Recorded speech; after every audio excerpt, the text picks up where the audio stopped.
છોકરું આ તો નાનું છોકરું છે અને ઉલ્લુ તો બનાવવું જ પડશે. શું લેવું છે?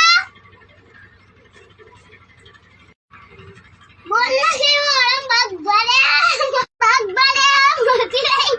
કોઈ મોટું નહીં દુકાને. મારા પપ્પા તો પાણી પીયા ગયા. લો આ સોની નોટ છે એક પડે કોલા બીજા પૈસા પાછા આવજો. લો બોલો બીજા પૈસા પાછા તો આલો.